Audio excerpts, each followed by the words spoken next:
Olá, graça e paz. Estamos iniciando mais uma semana de leituras da nossa jornada. E essa 21ª semana, então, vamos terminar o livro de Josué e dar uma vislumbrada no livro de Juízes, né?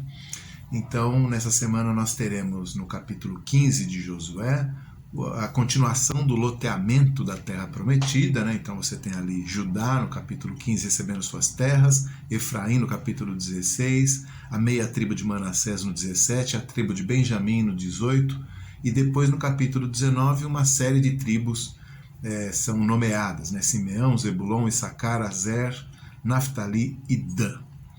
Depois, no capítulo 20, fala-se das cidades de refúgio, no capítulo 21, das cidades da tribo de Levi.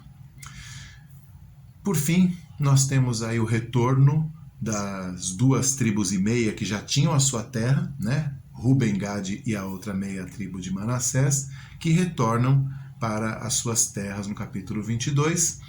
No capítulo 23, temos a renovação da aliança e a morte de Josué no capítulo 24. E aí na sexta-feira nós vamos entrar no livro de Juízes, lendo apenas o primeiro e o segundo capítulo, que recapitulam a morte de Josué, dando sequência no texto, na narrativa, e também fala a respeito das vitórias da tribo de Judá contra os povos ali de Canaã, e também da negligência das demais tribos em relação a esse dever, né, que o povo de Deus tinha de expulsar, destruir as nações que moravam ali em Canaã. Então esse é o nosso panorama de leituras, né? Tá aqui o card para você conferir. E eu quero destacar nessa leitura, né, nas leituras dessa semana, eu quero destacar algumas coisas aí só para deixar um pouco mais clara a nossa leitura, né? É muito comum nas Bíblias que a gente compra ter lá no final alguns mapas, né? E às vezes as pessoas não prestam atenção ali, mas é bem interessante a gente prestar atenção naqueles mapas porque eles ajudam a gente a entender todo esse período que nós estamos estudando, né? Então eu peguei um desses mapas, está aqui, deixa eu ficar de ladinho aqui para você poder observar, né? Então está aqui o mapa, aquele mapinha clássico no final das Bíblias, e ele então nos mostra a disposição aproximada, pelo menos, das 12 tribos de Israel nesse momento que nós estamos lendo, né? Então, o que você precisa lembrar aqui? Primeiro, um dos filhos as tribos representam as descendências de Jacó, né, com os seus 12 filhos.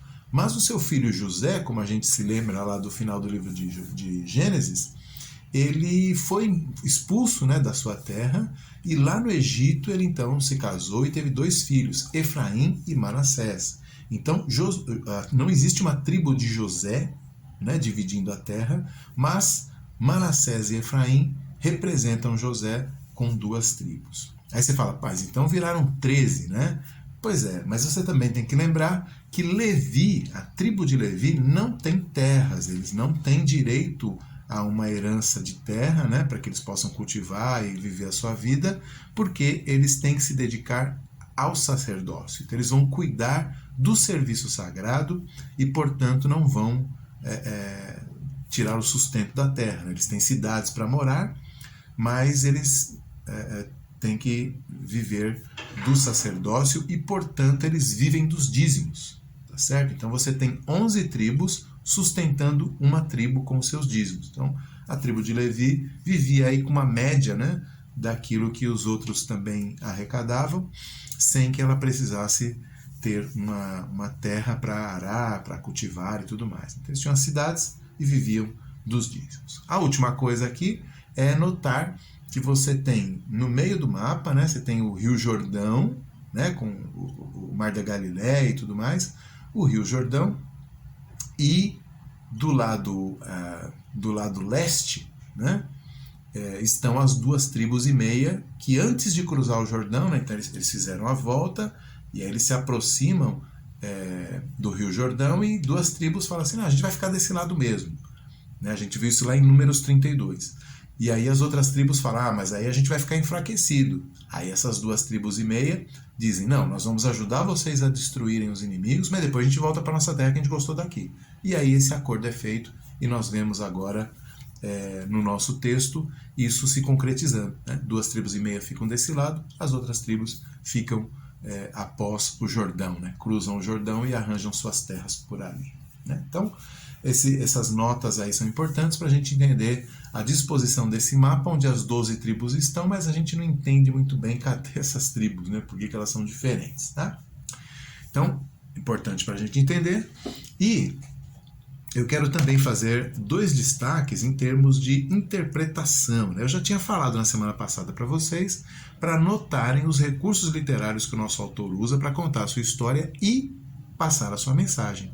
E aqui, novamente, na morte de Josué, a gente vê uma grande semelhança com a morte de Moisés. Então, o autor faz questão de demonstrar que Josué era o sucessor autêntico, autenticado pelo Senhor, para o ministério de Moisés. Então, quando ele entra na Terra Prometida, ele está entrando como se fosse o próprio Moisés, um profeta semelhante a Moisés que Deus deu ao povo.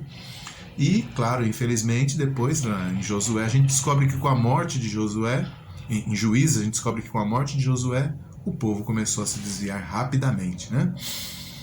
Um outro destaque aqui é que na abertura do livro de Juízes, a gente vê o autor tanto fazendo uma digressão, falando da morte de Josué de novo, que já tinha acontecido, então ele está explicando a situação, o contexto, como também a gente vê ele fazendo uma progressão, ele faz como se fosse um spoiler, ele faz uma sinopse do que vai vir à frente. Então, olha, o povo não vai obedecer a Deus, e Deus vai castigá-los, Deus vai levantar juízes para livrá-los, mas eles novamente vão se perder e tal. Então, a gente lendo no segundo capítulo, ali, primeiro e segundo capítulo de Juízes, a gente já sabe o que vai acontecer mais para frente. Um recurso que o autor tem para não permitir que a gente perca aí a moral da história, digamos assim.